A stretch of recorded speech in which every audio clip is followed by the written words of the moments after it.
안녕하세요, 여러분. 오늘은 우리가 흔히 들어본 좋은 콜레스테롤과 나쁜 콜레스테롤에 대한 이야기를 해보려고 합니다. 아마도 많은 분들이 건강검진 결과에서 HDL 콜레스테롤이 높으면 좋고 LDL 콜레스테롤이 높으면 나쁘다는 말을 들어보셨을 겁니다. 하지만 이 단순한 구분이 과연 정확한 걸까요? 오늘은 이 주제에 대해 깊이 있게 살펴보고 콜레스테롤에 대한 오해를 풀어보는 시간을 가져보겠습니다. 영상 시청 전 구독, 좋아요 한 번씩 부탁드리겠습니다. 우선 콜레스테롤이 무엇인지부터 알아봐야겠죠. 콜레스테롤은 우리 몸에서 매우 중요한 역할을 하는 지질입니다. 사실 우리 몸의 모든 세포는 스스로 콜레스테롤을 합성할 수 있습니다.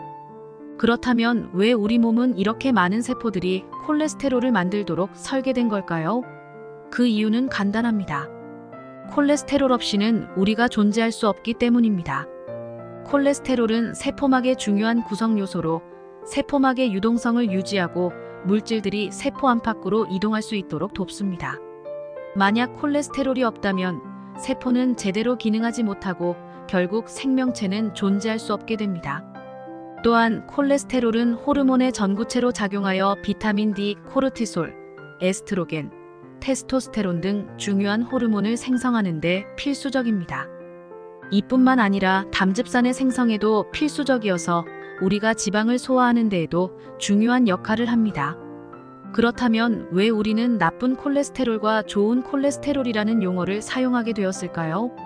이 질문에 답하기 위해서는 지단백질에 대해 알아볼 필요가 있습니다. 콜레스테롤 자체는 물에 녹지 않는 지질이기 때문에 혈액과 같은 수성 환경에서 이동할 수 없습니다. 그래서 우리 몸은 콜레스테롤을 운반하기 위해 지단백질이라는 특별한 구조를 만들어냅니다. 지단백질은 이름에서 알 수 있듯이 지질과 단백질로 이루어져 있으며 지질 부분은 내부에 감싸져 있고 단백질 부분은 외부에 위치하여 물에 잘 녹습니다. 이렇게 해서 콜레스테롤이 혈액 속에서 안전하게 이동할 수 있게 되는 것이죠. 지단백질에는 여러 종류가 있는데 그중 가장 많이 알려진 것이 바로 LDL과 HDL입니다. LDL은 저밀도 지단백질 로 덴서티 리퍼프로틴의 약자로 흔히 나쁜 콜레스테롤이라고 불립니다. 반면 HDL은 고밀도 지단백질 하이 덴서티 리퍼프로틴의 약자로 좋은 콜레스테롤이라고 불리죠. 하지만 여기서 중요한 점은 LDL이나 HDL 자체가 콜레스테롤이 아니라는 것입니다. 이들은 단지 콜레스테롤을 운반하는 차량일 뿐입니다. LDL과 HDL의 차이는 그 밀도에 있습니다. LDL은 밀도가 낮아 혈액 속에서 더 큰 입자로 존재하고 HDL은 밀도가 높아 더 작은 입자로 존재합니다. 그런데 왜 LDL이 나쁜 것으로 불리고 HDL이 좋은 것으로 불릴까요? 그 이유는 LDL이 동맥벽에 침투하여 산화되면 염증 반응을 일으키고 결국 동맥경화를 유발할 수 있기 때문입니다.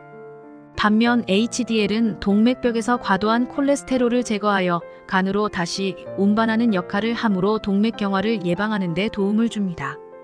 하지만 여기서 한 가지 짚고 넘어가야 할 중요한 사실이 있습니다.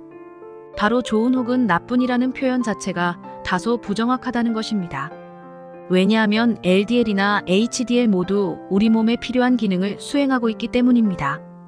LDL이 없다면 우리 몸의 세포들은 필요한 만큼의 콜레스테롤을 공급받지 못할 것입니다. 마찬가지로 HDL 역시 그 기능이 제대로 수행되지 않으면 문제가 발생할 수 있습니다. 또한 HDL의 기능성에 대해서도 오해가 많습니다. 많은 사람들이 HDL 수치가 높으면 무조건 건강하다고 생각하지만 실제로는 그렇지 않을 수 있습니다.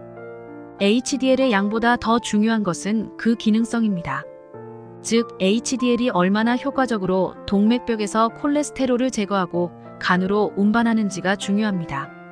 따라서 단순히 HDL 수치만 보고 건강 상태를 판단하는 것은 위험할 수 있습니다. 그렇다면 우리는 어떻게 해야 할까요? 우선 LDL과 HDL의 숫자만으로 건강 상태를 판단하기보다는 전체적인 심혈관 위험 요인들을 종합적으로 고려해야 합니다. 예를 들어 혈압, 혈당, 체중 등 여러 가지 요소들이 함께 작용하여 심혈관 질환의 위험도를 결정합니다. 또한 최근 연구에서는 아포비라는 지표가 LDL보다 더 정확하게 심혈관 질환 위험을 예측할 수 있다는 결과도 나왔습니다. 아포비는 모든 아테롬성 지단백질을 포함하는 지표로 이들이 동맥벽에 침투하여 문제를 일으킬 가능성을 평가하는 데 유용합니다.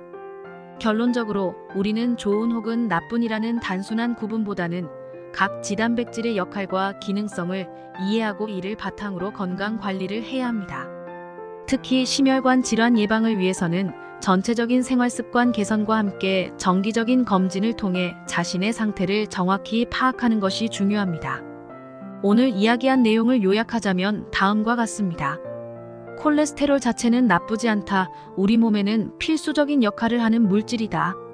LDL과 HDL은 콜레스테롤 운반체일 뿐이다. 이들 자체가 좋은 또는 나쁜 것이 아니라 각각 다른 역할을 수행한다. HDL의 기능성이 중요하다. 단순히 숫자만 높다고 해서 무조건 좋은 것이 아니다. 아포비와 같은 새로운 지표들도 주목해야 한다. 심혈관 질환 위험 예측에 있어 더 정확한 정보를 제공할 수 있다. 앞으로 건강관리에 있어 이러한 점들을 꼭 기억하시길 바랍니다. 구독과 좋아요 부탁드립니다. 더 좋은 영상으로 찾아오겠습니다.